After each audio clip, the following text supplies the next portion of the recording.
Daddy Longlegs. Chapter 2, A Rare Opportunity.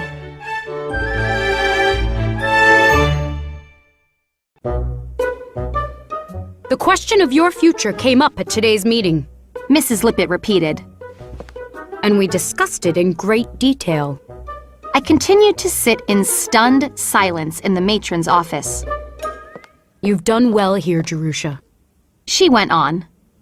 And we let you attend the village high school. Despite some problems with your behavior. She frowned at me. I tried to look guilty. But you're 18 now and finishing high school. We can't take care of you for much longer. As you know, we don't often keep orphans after age 16. You were lucky to have 2 extra years here. I'd worked hard in exchange for my stay at the orphanage for those 2 extra years. And my education had always come second. Today, for example, Mrs. Lippett had kept me home from school to work. But I was too anxious about my future to say anything. Usually we'd send you out to find a job. However, your grades have been excellent. Miss Pritchard, who's on our ladies' committee, talked to your English teacher. The teacher said your work was brilliant. She also gave Miss Pritchard a story you'd written called Blue Wednesday. This time, my guilty expression was real. Mrs. Lippett always said my imagination would get me into trouble. And now I guess it had. Blue Wednesday was a work of fiction, but it was based on the days when the trustees and ladies' committee came to visit. Miss Pritchard read that story aloud to us. I think it was rude to mock the orphanage, especially after we've done so much for you. Mrs. Lippett looked at me with disapproval. Luckily, some people have a strange sense of humor and found your story funny. That is the trustee who just left, thought that it was quite amusing. On the strength of that disrespectful paper, he's sending you to college. To college? My eyes grew big. Mrs. Lippett nodded. He waited until after the meeting to discuss the details with me. They are quite unusual. I must say the gentleman is odd. He believes you have talent. He plans to educate you to become a writer. A writer? I said in shock. Who knows if you'll succeed? Only time will tell. The matron described the trustee's plan. I would spend the rest of the summer working at the orphanage. Miss Pritchard would help me choose new clothes. The trustee would pay for them. He would also pay my tuition and board directly to the college. I would also receive an allowance of $35 a month. That's a very generous amount, Jerusha, said Mrs. Lippett. Far too generous for a girl who has never managed her own money. But he wanted you to feel equal to the other girls at college. Mrs. Lippett explained that the trustee's secretary would send me the money every month. In return for all this, you must write letters to the trustee, she said. These letters should not just be thank you notes. Then what should I write about? This gentleman did sound very odd. He wants you to write about your studies and your daily life. Write a letter like you'd write to your parents, if you had parents. Mrs. Lippett had more strange instructions for me. That's a very generous amount, Jerusha. The gentleman's name was not Mr. John Smith, yet that was how I should address the letters.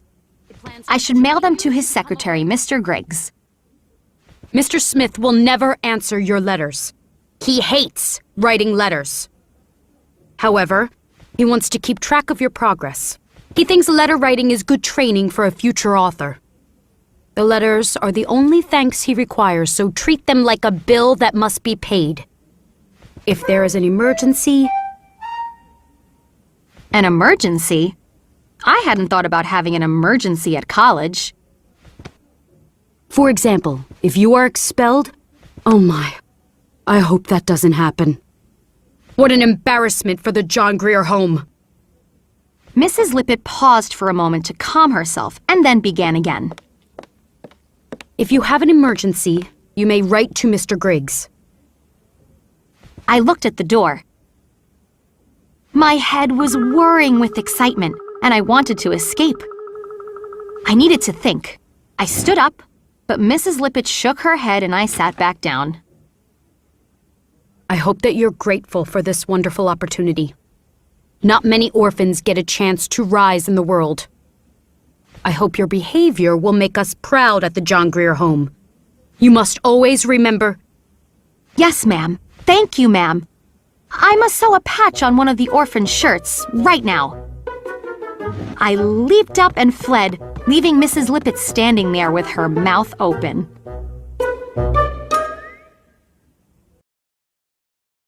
잠깐, 동화 보고 끝 아니죠? 키다리아저씨에 나온 영단어를 공부해 볼까요? 준비, 시작! Opportunity. In detail. Stunned. Matron. Guilty. Orphan. In exchange. Orphanage. Anxious. Grade. Committee. Brilliant. Trustee. Mock. Disapproval. Sense of humor. Amusing. On the strength of. Disrespectful. Educate. Time will tell. Tuition. Board. Allowance. Secretary. Address. Keep track of. Progress. Author. Require. Bill. Emergency. Expel. Embarrassment. Were. Rise in the world. So. Patch. Fled. Opportunity. In detail. Stunned. Matron. Guilty. Orphan. In exchange. Orphanage. Anxious. Grade. Committee. Brilliant. Trustee. Mock. Disapproval. Sense of humor. Amusing. On the strength of. Disrespectful. Educate. Time will tell. Tuition. Board. Allowance. Secretary. Address. Keep track of. Progress. Author. Require. Bill. Emergency. expel, embarrassment, Were. Rise in the world. so, patch, fled,